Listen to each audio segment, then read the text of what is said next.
ಸ್ನೇಹಿತರೆ ನಮಸ್ಕಾರ ಎಲ್ರಿಗೂ. ಈ ಹಿಂದೆ ನಾವು ಬಹುರೂಪತೆ ಅಂದರೆ ಅಲೋಟ್ರೋಫಿ ಅನ್ನುವಂಥ ಒಂದು ಪರಿಕಲ್ಪನೆಯನ್ನು ತಿಳ್ಕೊಂಡ್ವಿ. ಅದರಲ್ಲೂ ಇಂಗಾಲದ ಬಹುರೂಪಗಳ ಬಗ್ಗೆ ಒಂದಷ್ಟು ಅಧ್ಯಯನ ಮಾಡಿದ್ವಿ.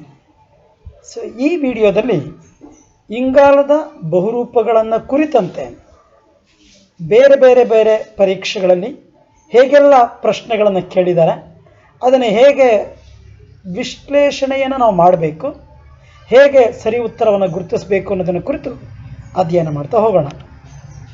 ಅದಕ್ಕಿಂತ ಪೂರ್ವದಲ್ಲಿ ಈ ಒಂದು ಚಿತ್ರ ವಾಟ್ಸಪ್ ಗ್ರೂಪ್ನಲ್ಲಿ ಬಂದಂಥ ಒಂದು ಚಿತ್ರ ಬಹಳ ಖುಷಿ ಆಯಿತು.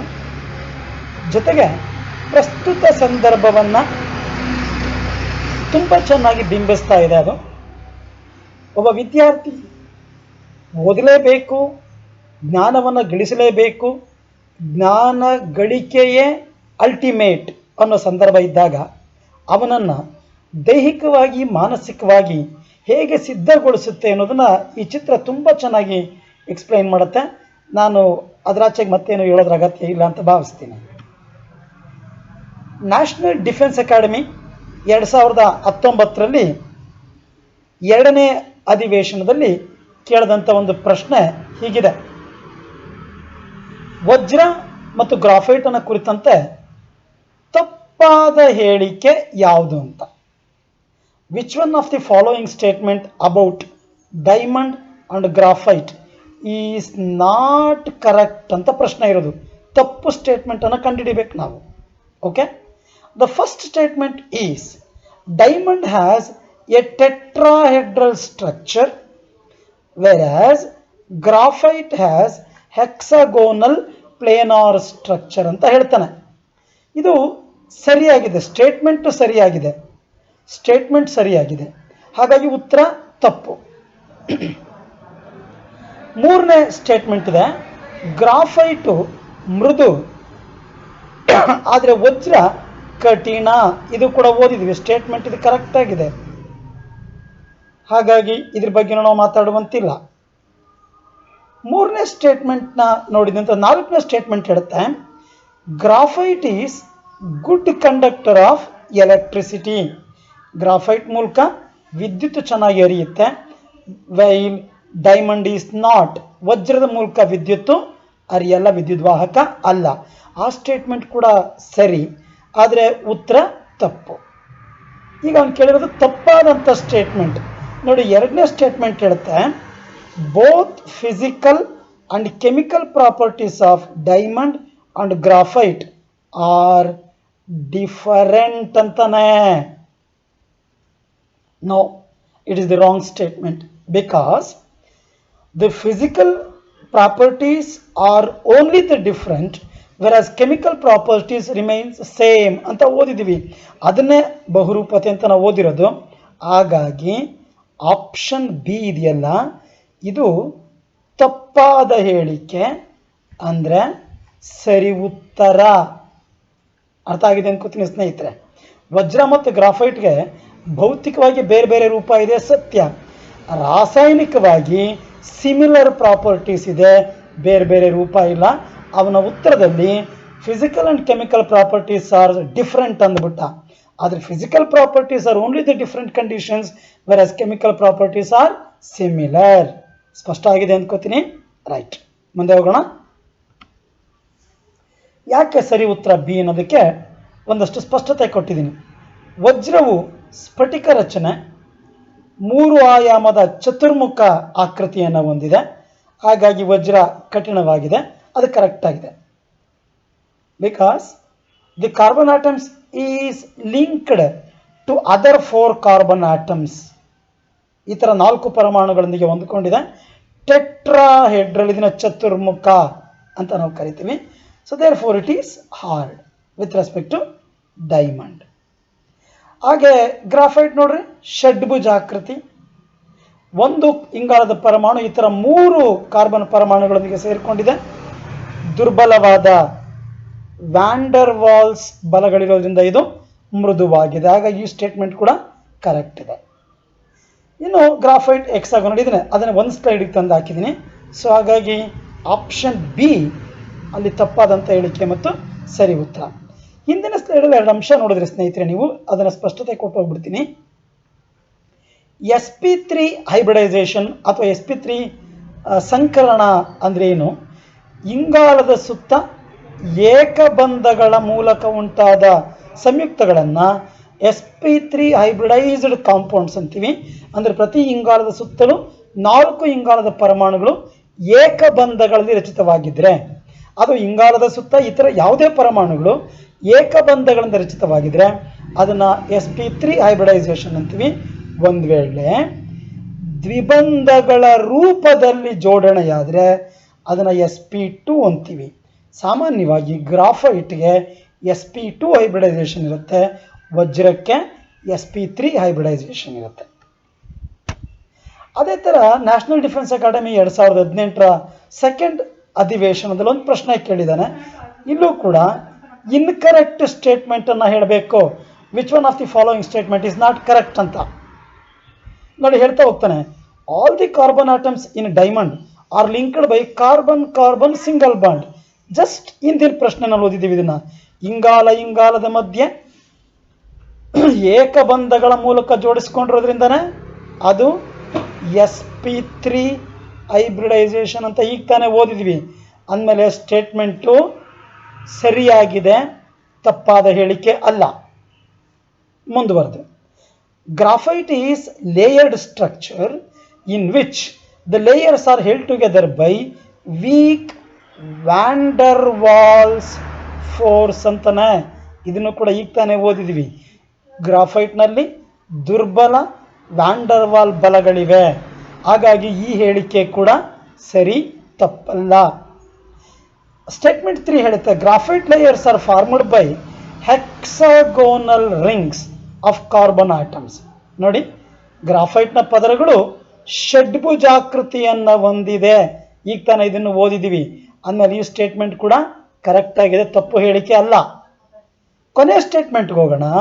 Graphite layers are held together by carbon carbon single bond ಅಂತಾನೆ.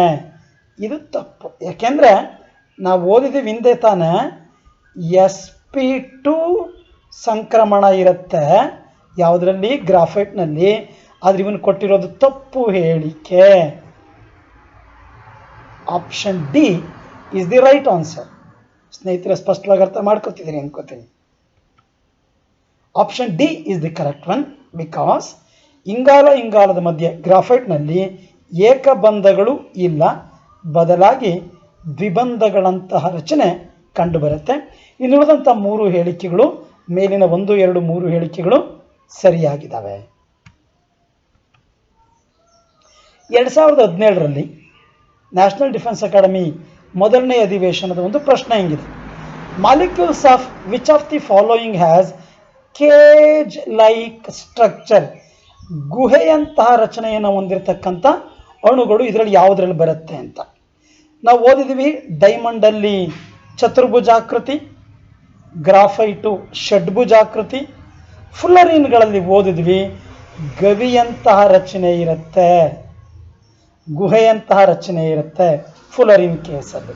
ಓಕೆ, ಆಪ್ಷನ್ ಸಿ ಫುಲ್ಲರಿನ್ ಅಂದರೆ ಅಲ್ಲಿ ಆಪ್ಷನ್ ಡಿನಲ್ಲಿ 3 ಮಾತ್ರ ಅಂತ ಇದೆ.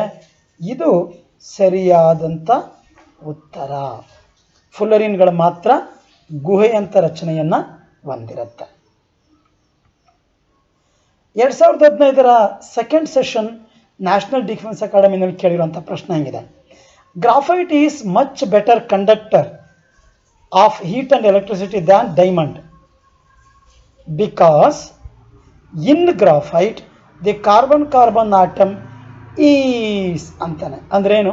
ಗ್ರಾಫೈಟು ವಜ್ರಕ್ಕಿಂತಲೂ ಉಷ್ಣ ಮತ್ತು ವಿದ್ಯುತ್ನ ಉತ್ತಮ ವಾಹಕ. ಏಕೆಂದರೆ ಗ್ರಾಫೈಟ್ನಲ್ಲಿರುವ ಪ್ರತಿ ಪರಮಾಣುವು ಹೇಗೆ ಜೋಡಿಸ್ಕೊಂಡಿದೆ ಅಂತ ಹೇಳ್ತಾನೆ ಅವನು. ನೋಡಿ, ಮೊದಲನೇ ಹೇಳ್ತಾನೆ sp2 hybridisation which forms 3 sigma bonds with 3 neighbouring carbon atoms ಅಂತಾನೆ. sp2 ಸಂಕರಣ ಇರುತ್ತೆ, ಓಕೆ. ಅಕ್ಕಪಕ್ಕದ 3 ಪರಮಾಣುಗಳೊಂದಿಗೆ ಹೊಂದಿಕೊಂಡಿರುತ್ತೆ, ಅದು ಕೂಡ ಸರಿ. ಸಿಗ್ಮಾ ಬಾಂಡ್ 3 ಸಿಗ್ಮಾ ಬಂಧಗಳಿರುತ್ತೆ, ಗ್ರಾಫೈಟ್ನಲ್ಲಿ. sp2 ಸಂಕರಣ ಅಂತಾನೆ ನಮಗೆ ಗೊತ್ತು. ಈ ಹೇಳಿಕೆ ತಪ್ಪು, ಯಾಕೆಂದ್ರೆ ಡೈಮಂಡ್ ಅಲ್ಲಿರುವಂಥದ್ದು. ಚತುರ್ಮುಖಿ ಬಂಧ ಅಂತಾನೆ ಇದು ತಪ್ಪು, ಯಾಕೆಂದ್ರೆ ಇದು ಡೈಮಂಡ್ ಅಲ್ಲಿರುವಂಥದ್ದು. ವ್ಯಾಂಡರ್ ವಾಲ್ಸ್ ಫೋರ್ಸ್ ಇಂದ ಮುಕ್ತವಾಗಿದೆ ಅಂತಾನೆ ಇದು ಕೂಡ ತಪ್ಪು, ಯಾಕೆಂದ್ರೆ ಗ್ರಾಫೈಟ್ ಅಲ್ಲಿ ವ್ಯಾಂಡರ್ ವಾಲ್ ಫೋರ್ಸ್ ಇದೆ, ಅದಕ್ಕೋಸ್ಕರ ಅದು ಮೃದುವಾಗಿರೋದು. ಗ್ರಾಫೈಟ್ನ ಮೃದುತನಕ್ಕೆ ಕಾರಣ ಅದರಲ್ಲಿರುವ ವ್ಯಾಂಡರ್ ವಾಲ್ಸ್ ಬಲಗಳು. ಸೊ ಹಾಗಾಗಿ ಮೊದಲನೇ ಹೇಳಿಕೆ ಸರಿ. ಓಕೆ, ಕಾರ್ಬನ್ನಿನ ಈ ಮುಂದಿನ ಯಾವ ಬಹುರೂಪವನ್ನು ಕತ್ತರಿಸಲು ಮತ್ತು ಕೊರೆಯಲು ಬಳಸಲಾಗುತ್ತದೆ? Which allotropic form of carbon is used for the cutting and drilling purpose ಅಂತ ಪ್ರಶ್ನೆ. 2006 ನ್ಯಾಷನಲ್ ಡಿಫೆನ್ಸ್ ಅಕಾಡೆಮಿನಲ್ಲಿ ಕೇಳಿರುವಂಥ ಪ್ರಶ್ನೆ. ಆಪ್ಷನ್ಸ್ ಏನೇನಿದೆ? ಡೈಮಂಡ್ ಇದೆ, ಗ್ರಾಫೈಟ್ ಇದೆ, ಕ್ರಿಯಾಶೀಲ ಇದ್ದಿಲು ಇದೆ, ಕಾರ್ಬನ್ ಮಸಿ ಇದೆ. ಇವುಗಳ ಪೈಕಿ ನಾವೀಗ ತಾನೇ ಓದಿದ್ದೀವಿ, ವಜ್ರವನ್ನು ಕತ್ತರಿಸಲು ಮತ್ತು ಕೊರೆಯಲು ಸಾಧನಗಳಲ್ಲಿ ಬಳಸ್ತೀವಿ. ಸೊ ಸರಿ ಉತ್ತರ ವಜ್ರ. 2009 ನ್ಯಾಷನಲ್ ಡಿಫೆನ್ಸ್ ಅಕಾಡೆಮಿನಲ್ಲಿ ಕೇಳಿರೋ ಇನ್ನೊಂದು ಪ್ರಶ್ನೆ ಹೆಂಗಿದೆ? ವಜ್ರವನ್ನು ಕುರಿತ ಸರಿಯಾದ ಹೇಳಿಕೆ. The correct statements regarding diamond are it is allotropic form of silicon ಅಂತಾನೆ. ಬಹುಶಃ ಈ ಮೊದಲನೇ ಪಾಯಿಂಟ್ ತಪ್ಪು ಅಂತ ಎಲ್ರಿಗೂ ಅರ್ಥ ಆಗ್ಬಿಡುತ್ತೆ. ಇದೊಂದು ಸಿಲಿಕಾನ್ನ ಬಹುರೂಪ ಅಂತಾನೆ ಈ ಸ್ಟೇಟ್ಮೆಂಟು ತಪ್ಪಿದು, ಯಾಕಂದ್ರೆ ವಜ್ರ ಇಂಗಾಲದ ಬಹುರೂಪ. ಓಕೆ, ಎರಡನೇ statement, it is a bad conductor of heat and electricity ಅಂತಾನೆ. ಅಂದ್ರೇನು? ಇದೊಂದು ಉಷ್ಣದ ದುರ್ಬಲ ವಾಹಕ, ಹಾಗೆ ವಿದ್ಯುತ್ನ ಅವಾಹಕ ಅಂತಾನೆ. ಯಾವುದು? ವಜ್ರ. ಅಲ್ಲೊಂದು ಸಣ್ಣ ವ್ಯತ್ಯಾಸವನ್ನು ತಿಳ್ಕೋಬೇಕು ನೀವು. ವಜ್ರದ ಮೂಲಕ ಉಷ್ಣ ಅನ್ನೋದು ಮತ್ತು ವಿದ್ಯುತ್ ಅನ್ನೋದು ಕಳಪೆ ಮಟ್ಟಕ್ಕೆ ಹರಿಯುವಂಥದ್ದು, ಪೂರ್ಣ ಪ್ರಮಾಣದಲ್ಲಿ ವಾಹಕ ಅಲ್ಲ ಅದು. ಇನ್ನು ಮೂರನೇ ಸ್ಟೇಟ್ಮೆಂಟ್ ಇದೆ, ಇದೊಂದು ಹಾರ್ಡೆಸ್ಟ್ ಸಬ್ಸ್ಟೆನ್ಸ್, ಅತ್ಯಂತ ಅಥವಾ ಅಧಿಕ ಕಠಿಣವಾದ ವಸ್ತು. ಈ ಹೇಳಿಕೆ ಕೂಡ ಸರಿ. ಹೇಳಿಕೆ ಎರಡನೇ ಸರಿ, ಹೇಳಿಕೆ 3 ಕೂಡ ಸರಿ. ನಾಲ್ಕನೇದು ನೋಡೋಣ. It burns to produce carbon dioxide. Definitely ಸುಮಾರು 850 ಡಿಗ್ರಿ ಸೆಲ್ಸಿಯಸ್ವರೆಗೂ ವಜ್ರವನ್ನು ಕಾಯಿಸ್ಬಿಟ್ರೆ, ಸುಟ್ಟರೆ ಅದು ಕಾರ್ಬನ್ ಡೈಆಕ್ಸೈಡನ್ನು ಕೊಡುತ್ತೆ. ಈ ಸ್ಟೇಟ್ಮೆಂಟ್ ಕೂಡ ಸರಿ. ಅಂದಮೇಲೆ ಈ 3 ಹೇಳಿಕೆಗಳು ಸರಿ, ಮೊದಲನೇ ಹೇಳಿಕೆ ಮಾತ್ರ ತಪ್ಪು. ಸೊ ಸರಿ ಉತ್ತರ ಆಪ್ಷನ್ ಬಿ ನಲ್ಲಿ 2, 3 ಮತ್ತು 4 ಡೈಮಂಡ್ ಕುರಿತಂತೆ ಸರಿಯಾದ ಹೇಳಿಕೆ ಅನ್ನೋದು ಸರಿ ಉತ್ತರ. ಸ್ಪಷ್ಟವಾಗಿ ಇನ್ನೊಮ್ಮೆ ಅರ್ಥ ಮಾಡ್ಕೊಳ್ತಾ ಬನ್ನಿ ಸ್ನೇಹಿತರೆ, ಗೊಂದಲಕ್ಕೆ ಅವಕಾಶ ಕೊಡಬೇಡಿ. 2009 ಎರಡನೇ ಸೆಷನ್ನಲ್ಲಿ ಅದೇ ನ್ಯಾಷನಲ್ ಡಿಫೆನ್ಸ್ ಅಕಾಡೆಮಿನಲ್ಲಿ ಕೇಳಿರೋ ಇನ್ನೊಂದು ಪ್ರಶ್ನೆ ಇದೆ. Diamond is A dash. ನೋಡಿ, ಗುಡ್ ಕಂಡಕ್ಟರ್ ಅಂತಾನೆ. ಈ ಸ್ಟೇಟ್ಮೆಂಟು ತಪ್ಪು. ಸಾಫ್ಟ್ ಅಂತಾನೆ. ಈ ಸ್ಟೇಟ್ಮೆಂಟ್ ಕೂಡ ತಪ್ಪು.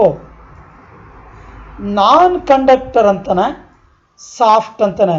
ನಾನ್ ಕಂಡಕ್ಟರ್ ಓಕೆ, ಬಟ್ ಸಾಫ್ಟ್ ಅನ್ನೋದು ತಪ್ಪು ಸ್ಟೇಟ್ಮೆಂಟ್. ಅದು ನಾನ್ ಕಂಡಕ್ಟರ್ ಅಂಡ್ ಹಾರ್ಡ್ ಅಂತಾನೆ, ಇವೆರಡು ಸರಿ ಇದೆ ನೋಡ್ರಿ. ಕಠಿಣ ಹೌದು, ತಮ್ಮ ಮುಖಾಂತರ ವಿದ್ಯುತ್ ಹರಿಲಿಕ್ಕೆ ಬಿಡುವಂಥದ್ದಲ್ಲ. ಅಂದಮೇಲೆ 2 ಅಂಶಗಳು ಸರಿ. ಗುಡ್ ಕಂಡಕ್ಟರ್ ಇದು ತಪ್ಪು ಹೇಳಿಕೆ. ಹಾರ್ಡ್ ಇದು ಸರಿ. ಹಾಗಾಗಿ ಈ ಸ್ಟೇಟ್ಮೆಂಟ್ ಕೂಡ ತಪ್ಪು. ಸರಿ ಉತ್ತರ option C. Diamond is A non conductor and A hard substance. Right? ಸ್ಪಷ್ಟವಾಗಿ ಅರ್ಥ ಆಗಲಿ. 2012 ಎರಡನೇ ಸೆಷನ್ನಲ್ಲಿ ಮತ್ತೊಂದು ಪ್ರಶ್ನೆ ಅದೇ ಡೈಮಂಡ್ ಮೇಲೆ ಇರ್ತಕ್ಕಂಥದ್ದು, ಗ್ರಾಫೈಟ್ ಮೇಲೆ ಇರ್ತಕ್ಕಂಥದ್ದು ಕೂಡ.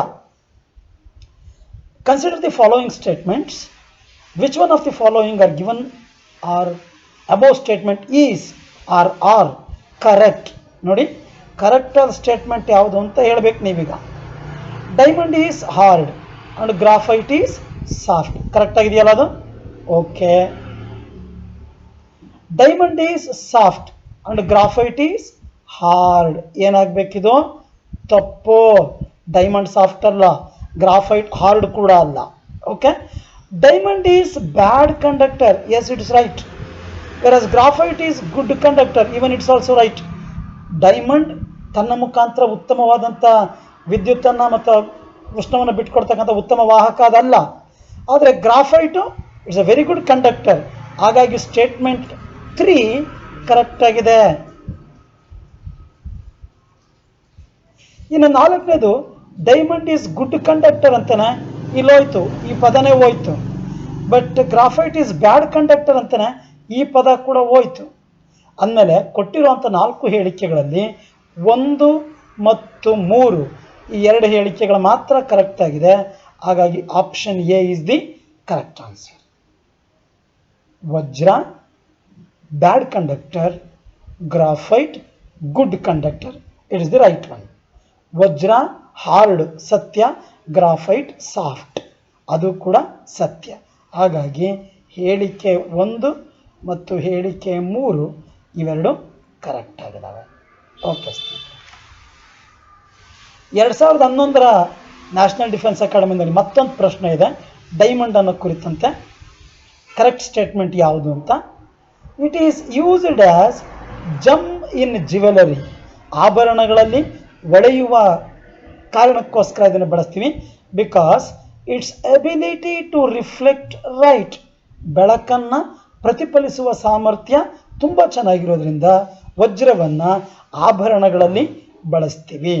S, the statement is correct. It is good conductor of electricity ಇಂದ ಇಷ್ಟೊತ್ತು ಓದ್ಕೊಂಡು ಬಂದಿದ್ದೀವಿ. No, it is not a good conductor of electricity. Right. 3ನೇ statement, it is used for cutting glass. ಹೌದು, ಗಾಜು ಕತ್ತರಿಸೋದಕ್ಕೆ ಬಳಸ್ತೀವಿ. ಮಾರ್ಬಲ್ ಸ್ಟೋನ್, ಅಮೃತ ಶಿಲೆಯಲ್ಲಿ ಕತ್ತರಿಸಲಿಕ್ಕೆ ಬಳಸ್ತೀವಿ. ಆ್ಯಂಡ್ ಅದರ್ ಹಾರ್ಡ್ ಮೆಟೀರಿಯಲ್ಸ್, ಇತರೆ ಕಠಿಣ ವಸ್ತುಗಳನ್ನು ಕೊರಿಲಿಕ್ಕೆ ಕತ್ತರಿಸಲಿಕ್ಕೆ ವಜ್ರವನ್ನು ಬಳಸ್ತೀವಿ. ಅಂದಮೇಲೆ ಕರೆಕ್ಟ್ ಸ್ಟೇಟ್ಮೆಂಟ್. ರೈಟ್. ದೆನ್ 4ನೇದು, it is used for drilling of rocks, ಬಂಡೆ ಕೊರಿಲಿಕ್ಕೆ ಬಳಸ್ತೀವಿ. ಇದು ಕೂಡ ಸರಿಯಾದಂಥ ಹೇಳಿಕೆ. ಈಗ ನಿಮಗೆ ಸ್ಪಷ್ಟವಾಗಿ ಅರ್ಥ ಆಗಿದೆ ಸ್ನೇಹಿತರೆ. ಹೇಳಿಕೆ 1, ಹೇಳಿಕೆ 3, ಹೇಳಿಕೆ 4 ಇವು 3 ಕೂಡ ಡೈಮಂಡ್ ಅನ್ನು ಕುರಿತಂತೆ ಸರಿಯಾದಂಥ ಸ್ಟೇಟ್ಮೆಂಟ್. ಅರ್ಥ ಆಗಿದೆ ಅಂದ್ಕೋತೀನಿ. Right. Diamond is insoluble in water, ಕೆಲವು ಎಕ್ಸಾಂಪಲ್ ಕೇಳಿದಾನೆ. It do not conduct electricity because no free electrons or ions present in diamond. So therefore electrical conductivity ನೀವಿಲ್ಲಿ ನೋಡ್ತಾ ಇದ್ದೀರಿ, ಪ್ರತಿ ಕಾರ್ಬನ್ನು ಸುತ್ತಲೂ ಇತರ 4 ಕಾರ್ಬನ್ಗಳಿಗೆ ಬಂಧವನ್ನು ಮಾಡಿಕೊಂಡು ರಚನೆ ಆಗಿರುತ್ತೆ. ಹಾಗಾಗಿನೇ ಇದಕ್ಕೆ ಬಲಿಷ್ಠವಾದ ಸ್ಟ್ರಾಂಗ್ ಕೋವೆಲೆಂಟ್ ಬಾಂಡ್ ಇರುತ್ತೆ, ಹಾರ್ಡ್ ಆಗಿರುತ್ತೆ ಡೈಮಂಡ್. ನೋಡಿ, ಈ ಮಧ್ಯದ ಕಾರ್ಬನ್ ನೀವು ತಗೊಂಡ್ರೆ 1, 2, 3, 4. ಸೊ ಈ ಥರ 4 ಸಪೋಸ್ ನೋಡಿ, ಈ ಮಧ್ಯದ ಕಾರ್ಬನ್ಗೆ 1, 2, 3, 4 ಕಾರ್ಬನ್ನಿಗೆ ಬಂಧಿಸ್ಕೊಂಡಿರುತ್ತೆ. ಅದೇ ಗ್ರಾಫೈಟ್ಗೆ ಹೋದರೆ ನೋಡಿ, ಇಲ್ಲೊಂದು ಕಾರ್ಬನ್ ಇದೆ, ಆಟಮ್ ಇದೆ ಅಂದ್ಕೊಳ್ಳಿ, ಇದೊಂದು ಈ 3ಕ್ಕೆ ಬಂಧಿಸ್ಕೊಂಡಿರೋದು. ಸೊ ಹಾಗಾಗಿ ಸ್ಪೇರ್ ಎಲೆಕ್ಟ್ರಾನು ಉಳಿಯುತ್ತೆ. ಪ್ರತಿ ಕಾರ್ಬನ್ನಲ್ಲೂ ಒಂದು ಎಕ್ಸ್ಟ್ರಾ ಎಲೆಕ್ಟ್ರಾನ್ ಉಳಿಯುತ್ತೆ. ಆ ಎಕ್ಸ್ಟ್ರಾ ಎಲೆಕ್ಟ್ರಾನನ್ನು ಡಿಲೋಕಲೈಸ್ಡ್ ಎಲೆಕ್ಟ್ರಾನ್ ಅಂತ ಕರಿತೀವಿ.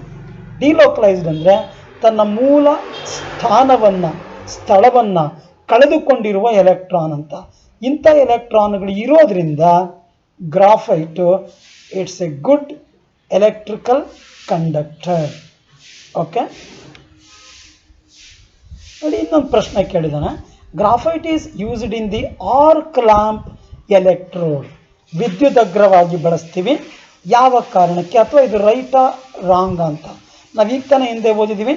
It is a good conductor of electricity. It conduct electricity due to delocalised electrons ಅಂತ ಈಗ ತಾನೇ ಓದಿದ್ದೀವಿ. So therefore it is used in arc lamps. ಹಾಗಾಗಿ ಮೊದಲನೇ ಸ್ಟೇಟ್ಮೆಂಟು ಸರಿ, ಉತ್ತರ ಕೂಡ ಸರಿಯಾಗಿದೆ. 2015ರಲ್ಲಿ ಅದೇ ಆಧಾರದ ಮೇಲೆ ಇನ್ನೊಂದು ಪ್ರಶ್ನೆ ಇದೆ ನೋಡ್ರಿ. ಗ್ರಾಫೈಟನ್ನು ವಿದ್ಯುತ್ ವಿಭಜಕ ಕೋಶ ಎಲೆಕ್ಟ್ರೋಲಿಟಿಕ್ ಸೆಲ್ ಅಂತೀವಿ, ಅಥವಾ ಎಲೆಕ್ಟ್ರೋಲಿಟಿಕ್ ಸೆಲ್ಸ್ ವಿದ್ಯುತ್ ವಿಭಜಕ ಕೋಶಗಳು ಅಂತಲೂ ಕರಿತೀವಿ. ಅದರಲ್ಲಿ ಬಳಸ್ತೀವಿ ಯಾಕಂದರೆ ಗ್ರಾಫೈಟು ಏನು ಅಂತ ನೋಡಿ. ಮೊದಲನೇ ಸ್ಟೇಟ್ಮೆಂಟ್ ಹೇಳುತ್ತೆ ಇಟ್ ಈಸ್ ಸಾಫ್ಟ್, ಮೃದು, ಸರಿನೇ. It can be easily moulded into electrode, ವಿದ್ಯುದಾಗ್ರಗಳನ್ನಾಗಿ ಬಳಸಬಹುದು. ಅದು ಒಂದು ಪಾಯಿಂಟು, ಸಾಫ್ಟ್ ಆಗಿರೋದಕ್ಕೋಸ್ಕರನೇ ಬಳಸ್ತೀವ ಅಂತ.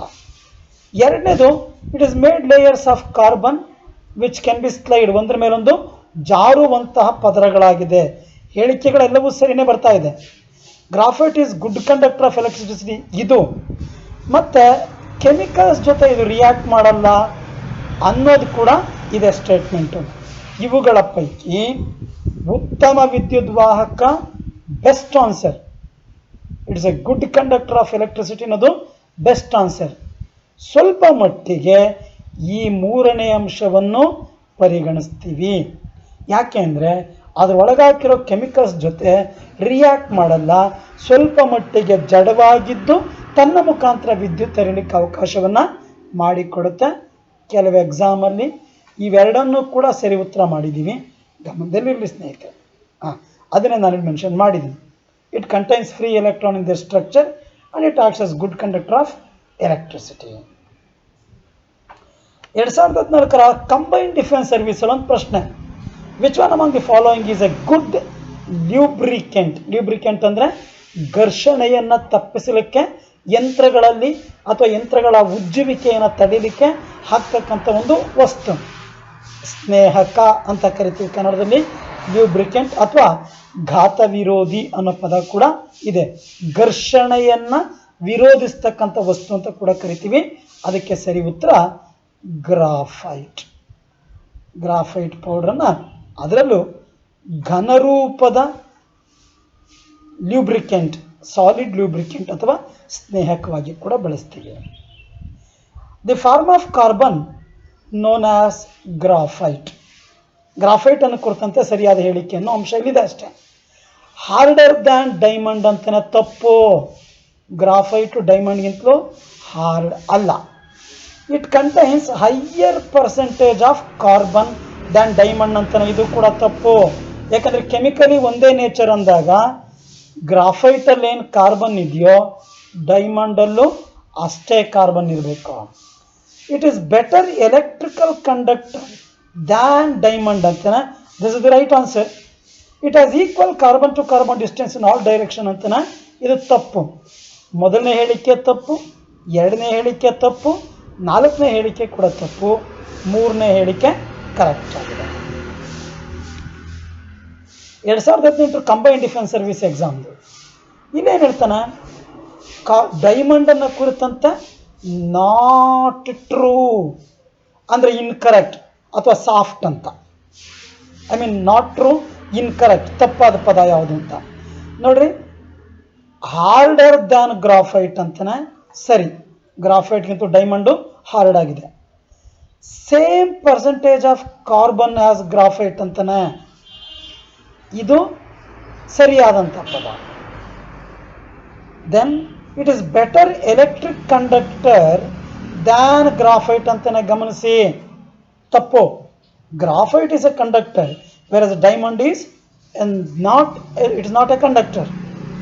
Then it has different carbon distance in all the directions ಅಂತನ. ತಪ್ಪು. ಹಾಗಾಗಿ ಈ ಪ್ರಶ್ನೆಗೆ 1, 2 ಮತ್ತು 4 ಈ 3 ಹೇಳಿಕೆಗಳು ತಪ್ಪು. ಯಾಕಂದ್ರೆ ಕರೆಕ್ಟ್ ಸ್ಟೇಟ್ಮೆಂಟ್, ಅವು ಕರೆಕ್ಟ್ ಸ್ಟೇಟ್ಮೆಂಟ್ಸ್. ಬಟ್ ಮೂರನೇದು wrong statement. Diamond is not an electrical conductor. 2019 combined defence service ಎಕ್ಸಾಮಲ್ಲಿ ಇನ್ನೊಂದು ಪ್ರಶ್ನೆ ಇದೆ. In graphite each carbon atom is bonded to 3 other carbon atoms. ಹೌದಲ್ಲ, ಪ್ರತಿ ಇಂಗಾಲದ ಪರಮಾಣು ಗ್ರಾಫೈಟಲ್ಲಿ ಈ ಥರ 3 ಇಂಗಾಲದ ಪರಮಾಣುಗಳಿಗೆ ಬಂಧವನ್ನು ರಚನೆ ಮಾಡ್ಕೊಂಡಿರುತ್ತೆ. ಡೈಮಂಡಲ್ಲಾದರೆ 4 ಕಾರ್ಬನ್ ಪರಮಾಣುಗಳಿಗೆ ಬಂಧವನ್ನು ರಚನೆ ಮಾಡ್ಕೊಂಡಿರುತ್ತೆ. ಅದರಿಂದ ಗ್ರಾಫೈಟ್ಗೆ 3 ಡೈಮೆನ್ಷನ್ ಸ್ಟ್ರಕ್ಚರ್ ಬರುತ್ತೆ ಅಂತಲೇ ತಪ್ಪು. ಇದಕ್ಕೆ 2 ಡೈಮೆನ್ಷನ್ ಸ್ಟ್ರಕ್ಚರ್ ಮಾತ್ರ ಬರುತ್ತೆ. ಒಂದೇ ಸಮತಲದ ಪ್ಲೇನಾರ್ ಸ್ಟ್ರಕ್ಚರ್ ಬರುತ್ತೆ, 3 ಡೈಮೆನ್ಷನ್ ಬರಲ್ಲ. 3 ಡೈಮೆನ್ಷನ್ ಬರೋದು ಡೈಮಂಡ್ಗೆ. Then it is in the same plane giving hexagonal ಅಂತಾನೆ, ಷಡ್ಭುಜಾಕೃತಿಯ ರಚನೆ ಗ್ರಾಫೈಟ್ಗೆ, ಡೈಮಂಡ್ಗಾದ್ರೆ ಚತುರ್ಮುಖ ರಚನೆ. It is same plane giving square array ಅಂತ, ಚೌಕಾಕೃತಿ ಅಂತಾನೆ, ಇದು ಕೂಡ ತಪ್ಪು. ಇನ್ನು 4ನೇದು ಸೇಮ್ ಪ್ಲೇನ್ ಪೆಂಟಗೋನಲ್ ಸ್ಟ್ರಕ್ಚರ್ ಅಂತಾನೆ, ಇದು ಕೂಡ ತಪ್ಪು. 2ನೇ ಹೇಳಿಕೆ ಸರಿಯಾಗಿದೆ. Uttar Pradesh provincial civil service exam ಅಲ್ಲಿ, ಅಲ್ಲಿನ PSC ಎಕ್ಸಾಮ್ KPSC ತರ, which one of the following is used as moderator. ನಾನು ಹೇಳ್ತಾ ಇದ್ದೆ, ನ್ಯೂಕ್ಲಿಯರ್ ರಿಯಾಕ್ಟರ್ಗಳಲ್ಲಿ ವೇಗವಾಗಿ ಬಂದು ಡಿಕ್ಕಿ ಹೊಡಿತಕ್ಕಂಥ ನ್ಯೂಟ್ರಾನ್ಗಳನ್ನು ತಡೆದು ಸ್ಲೋ ಮಾಡಿ ಕಳಿಸ್ಲಿಕ್ಕೆ, ನ್ಯೂಟ್ರಾನ್ಗಳನ್ನು ವೇಗವನ್ನು ತಗ್ಗಿಸಿ ಕಳಿಸ್ಲಿಕ್ಕೆ ಬಳಸ್ತಕ್ಕಂಥ ವಸ್ತುವನ್ನು ಮಾಡರೇಟರ್ ಅಂತೀವಿ. ಸಾಮಾನ್ಯವಾಗಿ ಗ್ರಾಫೈಟನ್ನು ಮಾಡರೇಟರ್ ಆಗಿ ಬಳಸ್ತಾರೆ. ಹೆವಿ ವಾಟರು ಕೆಲವೊಮ್ಮೆ ಗ್ರಾಫೈಟ್, ಕೆಲವೊಮ್ಮೆ ಸಾಮಾನ್ಯ ನೀರನ್ನು ಕೂಡ ಮಂದಕವಾಗಿ ಬಳಸ್ತಾರೆ. ಗ್ರಾಫೀನ್ ಈಸ್ ನೋಡಿ, 2018ರ ಉತ್ತರ ಪ್ರದೇಶನ ಒಂದು ಪ್ರೊವಿನ್ಷಿಯಲ್ ಅಥವಾ KPSC ಥರ, ನಮ್ಮ KPSC ಥರ ಅಲ್ಲಿನ UPPSC ಎಕ್ಸಾಮ್ನ ಕ್ವಶನ್. ಅಲಾಯ್ ಆಫ್ ಕಾರ್ಬನ್, ಕಾರ್ಬನ್ನ ಮಿಶ್ರ ಲೋಹ ಅಂತಾನೆ, ತಪ್ಪು. ಐಸೋಟೋಪ್ ಆಫ್ ಕಾರ್ಬನ್, ಇದು ಕೂಡ ತಪ್ಪು. ನನ್ ಆಫ್ ದಿ ಅಬೌವ್, ಇದು ಕೂಡ ತಪ್ಪು. ಯಾಕೆಂದ್ರೆ nano structure of the carbon ನೋಡಿ, ಕಾರ್ಬನ್ ನ್ಯಾನೋ ಸ್ಟ್ರಕ್ಚರ್ಸ್ ಯಾವ್ಯಾವ್ದು ಬರುತ್ತೆ ಅಂದರೆ carbon black 1, carbon fibre, carbon nano tubes, fullerene, graphene and carbon nanotubes are the carbon allotropes which are also nanostructures of carbon. So therefore ಕೊಟ್ಟಿರೋದ್ರಲ್ಲಿ B ಅನ್ನೋ statement ಮಾತ್ರ correct ಇದೆ. ಆ graphene ಬಗ್ಗೆ ಒಂದಷ್ಟು ಮಾಹಿತಿ ಇದೆ, ಸಮಯವನ್ನು ಮಾಡಿಕೊಂಡು ಓದ್ತಾ ಹೋಗಿ. ಅದೇ 2019ರಲ್ಲಿ ಉತ್ತರ ಪ್ರದೇಶ್ PSC ಎಕ್ಸಾಮಲ್ಲಿ ಒಂದು ಪ್ರಶ್ನೆ ಹೆಂಗಿದೆ, arrange the following substances in chronological order of their first synthesis in lab. ಕೃತಕವಾಗಿ ಪ್ರಯೋಗಶಾಲೆಯಲ್ಲಿ ಈ ಮುಂದಿನವುಗಳನ್ನು ತಯಾರು ಮಾಡಿದಂಥ ಕ್ರಮಾನುಗತ, ಯಾವುದು ಮೊದಲು ಯಾವುದು ನಂತರ ಅನ್ನೋ ನಿಟ್ಟಿನಲ್ಲಿ ಜೋಡಿಸಿ ಅಂತ ಇದೆ ನೋಡಿ. ಮೊದಲನೇ ಪಾಯಿಂಟು ಬ್ಲಾಕ್ ಗೋಲ್ಡ್ ಅಥವಾ ಕಪ್ಪು ಚಿನ್ನ. ಮೂಲತಃ ಇದಕ್ಕೆ ಉತ್ತರ ಪೆಟ್ರೋಲಿಯಂ, ಬಟ್ ಸಿಂಥಸೈಸ್ಡ್ ಅನ್ನೋ ಕರೆಯುವಾಗ ಇಲ್ಲಿನ ಸಂದರ್ಭಕ್ಕೆ ಬ್ಲಾಕ್ ಗೋಲ್ಡ್ ಅನ್ನೋದು ಕಾರ್ಬನ್ನ ನ್ಯಾನೋ ಪಾರ್ಟಿಕಲ್ಗಳನ್ನು ಜೋಡಣೆ ಮಾಡಿರ್ತಕ್ಕಂಥ ಒಂದು ಕಾನ್ಸೆಪ್ಟ್. ಮುಂದಿನ ಸ್ಲೈಡಲ್ಲಿ ಓದೋಣ. ನಂತರ ಫುಲರಿನ್ 1985 ಆಗಿರೋದು, ಗ್ರಾಫಿನ್ 2004 ಆಗಿರೋದು, ಕೆವ್ಲಾರ್ 1971. ಸೊ ಹಾಗಾಗಿ ಬ್ಲಾಕ್ ಗೋಲ್ಡ್ 2019. ಹೇಗೆ ಈ ಮೊದಲನೇದು ಸರಿ ಉತ್ತರ ಆಗುತ್ತೆ, ಈಗ ಗಮನಿಸ್ರಿ, ಮೊದಲನೇದಾಗುತ್ತೆ, ಗಮನಿಸ್ತಾ ಹೋಗಿ ಒಂಚೂರು. ಅಂದರೆ 1ರಿಂದ ಕೊನೆಗೆ ಬರಬೇಕು, ಅಂದರೆ ಮೊದಲನೇದು ರಾಂಗ್ ಆಗುತ್ತೆ, ಗಮನಿಸಬೇಕು. 1971 ಇದು ಮೊದಲು, ಆಮೇಲೆ 1985 ಇದು 2, ಇದು 1, ಆಮೇಲೆ ಗ್ರಾಫಿನ್ 3, ಆಮೇಲೆ ಬ್ಲಾಕ್ ಗೋಲ್ಡ್ 4. ಸೊ 4, 1, 2, 3 ಈಗ ಬರುತ್ತೆ. ಇದು 4, ಇದು ಹಾಗೆ ತಗೊಳ್ತಾ ಬನ್ನಿ. ಮೊದಲಾದದ್ದು ಕೆವ್ಲಾರ್, ಅಂದರೆ 4 ಮೊದಲು ಬರಬೇಕು, ಗಮನಿಸಿ. ಆನಂತರ ಫುಲ್ಲರಿನ್ ನೋಡಿ 2ನೇದು, ಇದು ಸರಿ ಉತ್ತರ ಬರುತ್ತೆ. ತಪ್ಪಾಗಬಾರ್ದು, ಭಾಳ ಚೆನ್ನಾಗಿ ಅರ್ಥ ಮಾಡ್ಕೊಂಡು ಬನ್ನಿ. ನಿಮಗೆ ಇಸ್ವಿಗಳನ್ನಲ್ಲೇ ಕೊಟ್ಟಿದ್ದೀನಿ ನಾನು. ಬ್ಲಾಕ್ ಗೋಲ್ಡ್ ಅನ್ನೋದ್ರ ಬಗ್ಗೆ ಒಂದು ಪದ ಅರ್ಥ ಮಾಡ್ಕೊಳ್ಳೋಣ. ಈ ಸ್ಲೈಡ್ ಹೇಳ್ತಾ ಇದೆ ಎಷ್ಟೆಲ್ಲ ಕ್ಷೇತ್ರಗಳಲ್ಲಿ ಇನ್ನು ಮುಂದೆ ಬ್ಲಾಕ್ ಗೋಲ್ಡು ಬಳಕೆ ಆಗುತ್ತೆ ಅಂತ. ಕ್ಲೈಮೇಟ್ ಚೇಂಜಲ್ಲಿ ಇದನ್ನು ಇಂಪ್ರೂವ್ ಮಾಡಲಿಕ್ಕೆ ಸಾಧ್ಯ ಆಗ್ತಾ ಇದೆ. ಕಾರ್ಬನ್ ಡೈಆಕ್ಸೈಡ್ನ ಹೀರ್ಕೊಂಡು ನಮಗೆ ಗ್ಲೋಬಲ್ ವಾರ್ಮಿಂಗ್ನ ತಡೆಯುತ್ತೆ ನೋಡಿ. ಇದನ್ನು ಮುಂಬೈನ ಟಾಟಾ ಇನ್ಸ್ಟಿಟ್ಯೂಟ್ ಆಫ್ ಫಂಡಮೆಂಟಲ್ ರಿಸರ್ಚ್ನ ಪ್ರೊಫೆಸರ್ ವಿವೇಕ್ ಫೋಲ್ಶೆಟ್ಟರ್ ಮತ್ತು ಅವರ ತಂಡ 2019ರಲ್ಲಿ ಬ್ಲಾಕ್ ಗೋಲ್ಡ್ ಅನ್ನೋದನ್ನು ಲ್ಯಾಬಲ್ಲಿ ಸಿಂಥಸೈಸ್ ಮಾಡಿದೆ. ಇಟ್ ಈಸ್ ಗೋಲ್ಡ್ ನ್ಯಾನೋ ಪಾರ್ಟಿಕಲ್ಸನ್ನು ಬಳಸಿ ತಯಾರು ಮಾಡಿರ್ತಕ್ಕಂಥ ಒಂದು ನ್ಯಾನೋ ಕಾರ್ಬನ್ ಬ್ಲಾಕ್ ಗೋಲ್ಡ್. ಇಲ್ಲಿ ವಿಷಯಗಳಿದೆ, ಓದ್ತಾವೆ. ವೆಸ್ಟ್ ಬೆಂಗಾಲ್, ಪಶ್ಚಿಮ ಬಂಗಾಳದ PCS ಎಕ್ಸಾಮ್ 2020 ಬಹಳ ಇತ್ತೀಚೆಗೆ. Graphite, carbon and diamonds are, ಇವೇನು ಅಂತ ಈಸಿಯಾಗಿ ಉತ್ತರ ಹೇಳ್ಬಿಡ್ತೀರಿ ನೀವು. ಅಲೋಟ್ರೋಪ್ಸ್. ಐಸೋಟೋಪ್ಸ್ ಬಗ್ಗೆ ನಾನು ಹಿಂದಿನ ವಿಡಿಯೋದಲ್ಲಿ ಮಾತಾಡಿದ್ದೀನಿ, ಐಸೋಮರ್ಸ್ ಬಗ್ಗೆ ಮುಂದಿನ ವಿಡಿಯೋದಲ್ಲಿ ಮಾತಾಡ್ತೀನಿ, ಐಸೋಟೋನ್ಸ್ ಕೂಡ ಹಿಂದಿನ ವಿಡಿಯೋದಲ್ಲಿ ಮಾತಾಡಿದ್ದೀನಿ. ಇವೆಲ್ಲವೂ ತಪ್ಪು. ಸೊ ಮೊದಲನೇದು ಹೇಳುತ್ತೆ ಐಸೋಟೋಪ್ಸ್ ಅಲ್ಲ, ಐಸೋಮರ್ ಕೂಡ ಅಲ್ಲ, ಐಸೋಟೋನ್ ಕೂಡ ಅಲ್ಲ. ದೇ ಆರ್ ದಿ ಅಲೋಟ್ರೋಪ್ಸ್, ಅಂದರೆ ಬಹುರೂಪಗಳು. RRB 2020 ಇತ್ತೀಚೆಗೆ. In which of the following carbon atoms forms quaternary, ಚತುರ್ಮುಖ ರಚನೆಯನ್ನು ಹೊಂದಿರತಕ್ಕಂಥ ವಸ್ತು ಯಾವುದು? ಭಾಳ ಈಸಿಯಾಗಿ ಹೇಳ್ತೀರಿ. ಡೈಮಂಡ್ ಇಷ್ಟೊತ್ತು ಓದ್ಕೊಂಡು ಬಂದಿದ್ವಿ ನಾವು. ಓಕೆ, ಪದ ಇಲ್ಲಿ ಹೇಳುತ್ತೆ, diamond is a quaternary structure. Tetrahedron, ಚತುರ್ಮುಖ ಇರತಕ್ಕಂಥ ರಚನೆ. Diamonds are quaternary in nature. RRB 2019, diamond is harder than graphite because. ಯಾಕೆ ಡೈಮಂಡು ಗ್ರಾಫೈಟ್ಗಿಂತಲೂ ಯಾಕೆ ಹಾರ್ಡ್ ಆಗಿದೆ? ನೋಡಿ, ಡಿಫ್ರೆಂಟ್ ಲೇಯರ್ಸ್ ಆಫ್ ಆಟಮ್ಸ್. ಒಂದು ಟೆಟ್ರಾಹೆಡ್ರಲ್ ಸ್ಟ್ರಕ್ಚರ್. ನೋಡಿ, ಡೈಮಂಡಲ್ಲಿ ಟೆಟ್ರಾಹೆಡ್ರಲ್ ಸ್ಟ್ರಕ್ಚರ್ ಇದೆ, ಓದಿದ್ದೀವಿ ಇಷ್ಟೊತ್ತು. ಇನ್ನು ಮುಂದೆ ಗಂಧಕದ ಬಹುರೂಪಗಳು ಒಂದು 5 ಬಹುರೂಪಗಳಿದೆ. ರಾಂಬಿಕ್, ಮಾನೋಕ್ಲಿನಿಕ್, ಇವು ಸ್ಫಟಿಕ ಅಂದರೆ ಕ್ರಿಸ್ಟಲೈನ್ ಫಾರ್ಮ್.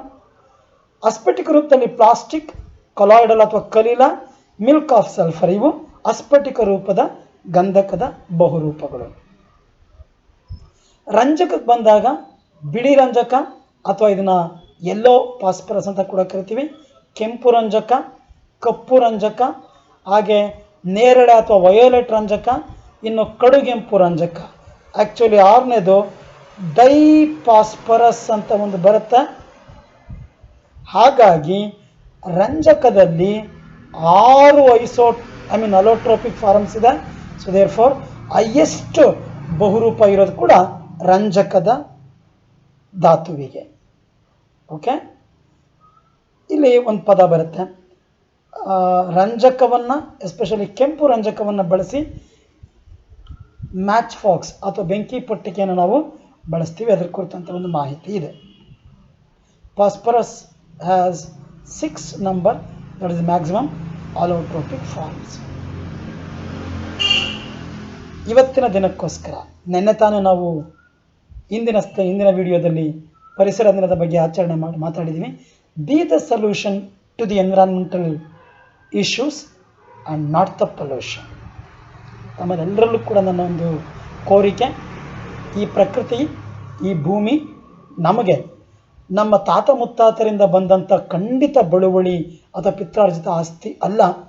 ನಮ್ಮ ಮಕ್ಕಳು ಮೊಮ್ಮಕ್ಕಳಿಂದ ನಾವು ಪಡೆದಿರ್ತಕ್ಕಂಥ ಒಂದು ಅಡ್ವಾನ್ಸಾಗಿ ತೊಗೊಂಡಿರುವಂಥದ್ದು. ಅವ್ರಿಗೆ ನಾವು ಇದನ್ನು ಬಿಟ್ಟು ಹೋಗಬೇಕು. ಅವ್ರು ನಮಗೆ ಕೊಟ್ಟಿರ್ತಕ್ಕಂಥ ಅವರ ಆಸ್ತಿ ಇದು, ಅವ್ರಿಗೆ ಕೊಟ್ಟು ಹೋಗ್ಬೇಕು. ನಾವು ನಮ್ಮ ಹಿಂದಿನ ಪಿತ್ರಾರ್ಜಿತ ಆಸ್ತಿ ಎಲ್ಲ ಮುಂದಿನ ಪೀಳಿಗೆಯಿಂದ ನಾವು ಪಡ್ಕೊಂಡಿರ್ತಕ್ಕಂಥ ಬಳುವಳಿ ಅವ್ರಿಗೆ ಬಿಟ್ಟು ಕೊಟ್ಟು ಹೋಗಬೇಕಾಗುತ್ತೆ. ಸೊ ಹಾಗಾಗಿ B the solution and not the problem. ಈ ಸ್ಟೇಟ್ಮೆಂಟು ತುಂಬ ಖುಷಿ ಕೊಡುತ್ತೆ ಸ್ನೇಹಿತರೆ. ಓದಲಿಕ್ಕೆ ಒಂದು ಕ್ಷಣ ಬೇಕು, ಯೋಚನೆ ಮಾಡಲಿಕ್ಕೆ 1 ನಿಮಿಷ ಬೇಕು, ಅದನ್ನು ತಿಳಿದುಕೊಳ್ಳಲಿಕ್ಕೆ 1 ದಿನ ಬೇಕು, ಅದನ್ನು ಉಳಿಸ್ಕೊಳ್ಳಲಿಕ್ಕೆ ಜೀವನ ಪೂರ್ತಿ ಬೇಕು. ಖಂಡಿತವಾಗಲೂ ನಮ್ಮ ಇಡೀ ಜೀವನಕ್ಕೆ ಇದು ಅನ್ವಯಿಸುತ್ತೆ. ಮತ್ತೊಮ್ಮೆ ತಮ್ಮೆಲ್ಲರಿಗೂ ಧನ್ಯವಾದಗಳನ್ನು ಹೇಳ್ತೀನಿ. ಮುಂದಿನ ವಿಡಿಯೋದಲ್ಲಿ ಮುಂದೆ ಮತ್ತಷ್ಟು ಅಂಶಗಳನ್ನು ಚರ್ಚೆ ಮಾಡ್ತಾ ಹೋಗ್ತೀನಿ. ತಮಗೆಲ್ಲರಿಗೂ ಮತ್ತೊಮ್ಮೆ ನಮಸ್ಕಾರ.